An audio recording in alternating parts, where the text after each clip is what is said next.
I got obsessed with reading the Bible. Like all I would do, again, I had COVID money.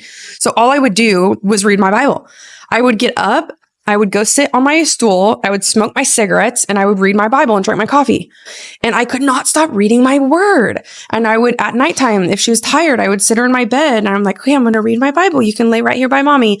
And I would read my word. I would fall asleep, like reading the word. Like that's all I did. I could not, the words were like, at first it didn't make sense. And I just kept reading and reading and reading. And then I became hungry for it. And I was like, I have to read my word. Like I have to know what this is saying. I just was taking it all in. It was taking away the desires through reading the scripture.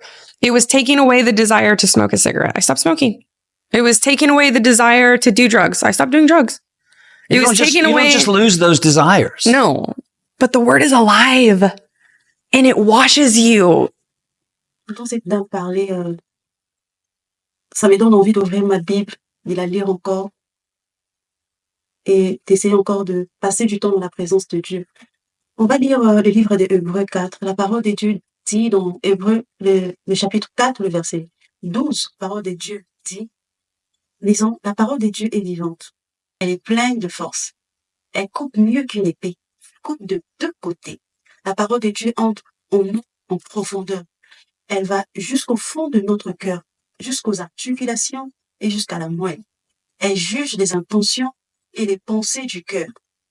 En fait, c'est tout ce qu'elle avait dit qu'en lisant la parole de Dieu, elle a eu les dégoûts même de fumer sa cigarette. Elle se rend compte qu'elle n'a plus envie de vivre dans l'addiction parce qu'elle avait remplacé cette addiction par la parole de Dieu, la parole de l'Éternel qui est vivante, elle est pleine de force. Cette parole qui est vie. En fait, si vous avez toujours eu des doutes sur la parole de Dieu, en disant que non, moi je veux pas, il y a des gens qui le disent quand même que je ne veux pas que la parole de Dieu devienne comme une routine, je ne veux pas faire de cela comme, que je ne veux pas lire la Bible comme un livre. Là n'est pas la question. Vous savez, si vous n'avez pas encore développé cette habitude, moi je vous conseillerais de lire la parole de Dieu. Même comme une routine, il faut la lire. Vous ouvrez votre Bible et vous lisez la parole de Dieu. C'est-à-dire, vous prenez le temps de lire cette parole. Le premier jour, ça va passer, le deuxième jour. Et après quelques jours, vous allez sentir que quand cette parole que vous lisez, cette parole est vive, elle va pénétrer en vous et elle va créer, ça veut dire, une envie forte de rester, de demeurer dans la présence de Dieu. Ça va encore plus vous rapprocher de l'Éternel. Vous rapprocher, vous allez plus commencer à avoir soif. Parce qu'en lisant cette parole, vous vous approchez de la vérité. Parce que la parole est vie, elle est vérité. La Bible dit que c'est une lumière. C'est une lampe, cette parole. C'est une lampe à nos pieds. Ça veut dire que c'est là pour nous éclaircir. Cette parole vient pour enlever le doute. Cette parole vient en nous pour nous donner encore une clarté, une lucidité sur comment les choses fonctionnent. Et en fait, ça c'est un fort témoignage. Bien aimé, n'oubliez pas de partager ces témoignages très très puissants de cette dame qui témoigne comment elle était délivrée de l'addiction, délivrée d'une dépendance, délivrée de l'envie du cigarette, d'une addiction forte de la drogue. Elle a arrêté. Et c'est cette parole qui l'a délivrée. Elle n'est pas allée voir un pasteur. Elle n'a pas demandé à un frère de prier pour lui. Mais parce que elle a compris, c'est que la parole de Dieu a le pouvoir de faire. Ça veut dire la parole de Dieu est vivante et elle est pleine de force. Ça veut dire ne vous doutez jamais dans vos inquiétudes. Cette parole va venir apporter la clarté. Prenez votre Bible et lisez la parole de Dieu. Essayez de prendre votre Bible. Demeurez plus dans cette parole, et parce que cette parole, elle est vie. Demeurez, écoutez la parole de Dieu. Ça va vous édifier, ça va vous changer, ça va changer votre perspective. Parce que souvent, les gens se fatiguent, ils disent que il faut pas lire la Bible même quand vous êtes fatigué. En fait, prenez le temps de la lecture de la Bible, que ça devienne comme une habitude. Essayez de faire de ça une habitude. Ne dites pas que non, ce n'est pas un livre. Oui, lisez la parole de Dieu. Prenez cela comme une habitude. Demeurez et passez du temps. Passez du temps dans la lecture de la parole de Dieu. Cherchez à lire avec révélation. Cherchez à comprendre la pensée cachée de l'Éternel derrière la parole. Parce que en la lisant, vous allez développer ce qu'on dit un attachement. Vous allez plus avoir soif de Dieu. Cette parole va vous montrer le bien et le mal. Ça va venir séparer le doute. Ça va venir éloigner l'angoisse, la culpabilité. Ça va te rappeler tes promesses de Dieu dans ta vie. Ça veut dire, tu vas commencer à vivre tu vas commencer à te rappeler en fait, ça va te rappeler ton identité en tant qu'enfant de Dieu. Tu auras ton identité à toi. Tu seras sûr de ce que tu es en Dieu. Tu vas connaître pourquoi le Seigneur t'a appelé et pourquoi tu es enfant de Dieu. Tu vas mettre en pratique les promesses de Dieu dans ta vie et tu te laisseras plus berner. Tu te laisseras plus saisir parce que tu vas comprendre que le corps que tu as, c'est le corps du Saint-Esprit. Tu vas comprendre pourquoi le Seigneur t'a appelé. La vraie vie chrétienne, la vie d'un enfant de Dieu, c'est la vie de la parole.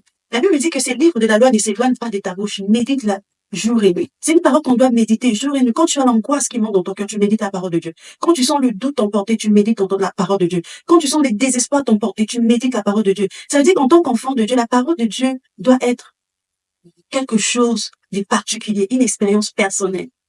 Le pasteur peut te partager la compréhension qu'il a eue par la parole de Dieu, mais tu as besoin que toi-même tu lis ces paroles pour que le Dieu te donne la révélation. Je t'invite, bien-aimé, à demeurer dans la parole de Dieu. Je t'invite à aimer la parole de Dieu, parce que il y a des délivrances qui se font quand on est conscient de la vérité, quand on se rapproche de la vérité. Et cette vérité, c'est la parole de Dieu.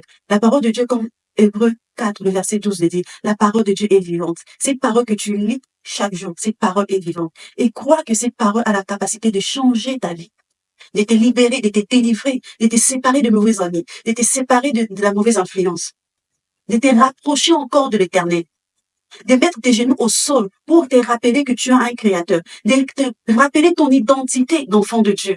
Ne les motivons plus. Le diable t'a longtemps berné. Le diable t'a emporté par des pensées. C'est bien bon. Moi, je vois les gens prendre des livres de motivation, des livres de management. Ils prennent des livres, ils lisent pendant 2 jours sans se fatiguer. Mais pourquoi pas la parole de Dieu? Quel que soit ce que les hommes peuvent dire de toi, quel que soit ce que les hommes peuvent te dire, tu sais que tu as de l'importance. Quelles que soient les paroles que les hommes peuvent employer, le mot qu'ils peuvent employer pour pouvoir te convaincre de ton identité. Je te dis, bien aimé, si tu te rapproches pas de la vérité, si tu te rapproches pas des saintes écritures, tu vas demeurer, tu resteras dans le surplace. Mais il suffit juste d'acheter cette Bible, si tu l'as pas, ou si tu l'as, de t'accommoder, de l'offrir et de la méditer. Médite cette parole, jour et nuit, car elle est vivante. Cette parole a la capacité de te délivrer, de te changer, de construire ta personnalité. La parole de Dieu, elle est vivante. Elle a la capacité de te délivrer de tes addictions, de te délivrer de la drogue, de te délivrer de tes peurs. Que Dieu te bénisse. Lisons la parole de Dieu. Le verset du jour, c'est Hébreux 4, 12. Et notre thème, c'est l'impact et la puissance de la parole de Dieu. Que Dieu vous bénisse abondamment.